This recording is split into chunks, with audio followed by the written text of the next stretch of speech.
অন্তর্বর্তী সরকারের এক বছরে কি পেল বাংলাদেশ? বিচার, সংস্কার, নির্বাচন, অর্থনীতি সহ বিভিন্ন বিষয়ে সাধারণ মানুষের প্রতিক্রিয়া জানাতে খুলনা বিশ্ববিদ্যালয় থেকে সরাসরি যুক্ত হচ্ছেন সহকর্মী আমিরুল ইসলাম। আমিরুল ইসলাম, মানুষের প্রত্যাশা ও প্রাপ্তি নিয়ে জানতে চাই, বিশেষ করে শিক্ষার্থীরা কি বলছেন? যে জুলাইয়ের গণ অভ্যুত্থানে অংশ নেওয়া যে শিক্ষার্থী রয়েছে, যারা আগামী এই দেশের ভবিষ্যৎ এবং ভবিষ্যৎ নেতৃত্ব দেবেন, তাদের সঙ্গে কথা বলবো, বিশেষ করে এই বর্ষপূর্তি উপরে তাদের ভাবনাটা। আর জানতে চাই আপনার কাছে, যে এক বছর পূর্ণ হলো, আপনার প্রত্যাশাটা কি, বিশেষ করে নির্বাচন কেন্দ্রিক? সত্যি কথা বলতে গেলে আমাদের আসলে প্রত্যাশা ছিল অনেক, কিন্তু তার পূরণ হচ্ছে খুব অল্পই। বিশেষ করে আমাদের বেশ যে বড় বড় রাজনৈতিক দলগুলো আছে, তারা মূলত সংস্কারের থেকে তারা নির্বাচনের দিকে বেশি তারা ফোকাস করেছে, এবং তাদের চাওয়া পাওয়া এমনটাই যেন সংস্কার হোক বা না হোক, আমার নির্বাচন চাই।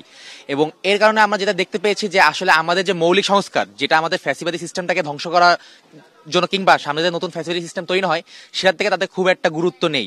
তো আশা করবো আমাদের যেন আমাদের এই অন্তর্বর্তীকালীন সরকারের উপর আমাদের যে আশা ভরসা আছে, তারা অন্তত দায়িত্ব ছাড়া গিয়ে সেটুক পূরণ করে তারপর দায়িত্ব ছাড়বে ইনশাল্লাহ। ধন্যবাদ আপনাকে। আপনি কি ভাবছেন, বিশেষ করে অর্থনীতির কি অবস্থায় আছে? আমি বলতে চাচ্ছি হচ্ছে যে বিগত 15 বছরের আওয়ামী দুঃশাসনের পরে অন্তর্বর্তীকালীন সরকার গঠিত হওয়ার পর আমাদের অর্থনীতির যে দুর্ব্যবস্থা ছিল, তার কিছুটা হলেও উন্নতি হয়েছে। কালার এক্সপার্ট, জর্জ স্যাপ এবং মাইল্ড অন হ্যান্ডস টেকনোলজি সমৃদ্ধ অরিক্স ক্রিস্টাল ওয়াশ আপনার আমরা দেখতে পাচ্ছি যে বাংলাদেশের রিজার্ভের উন্নতি হয়েছে কিছুটা। এছাড়া বিভিন্ন মানুষের অর্থনৈতিক অবস্থার উন্নতি হয়েছে। এছাড়া একটা দুর্নীতির একটা বিষয় ছিল, সেটা আমরা দেখতে পাচ্ছি আগের থেকে কমে এসেছে। সর্বোপরি বলতে গেলে আওয়ামী দুঃশাসনের থেকে অন্তর্বর্তীকালীন সরকার গঠিত হওয়ার পরে কিছুটা উন্নতি হয়েছে অর্থনীতির। ধন্যবাদ আপনাকে। নির্বাচনে আপনি কি ভাবছেন?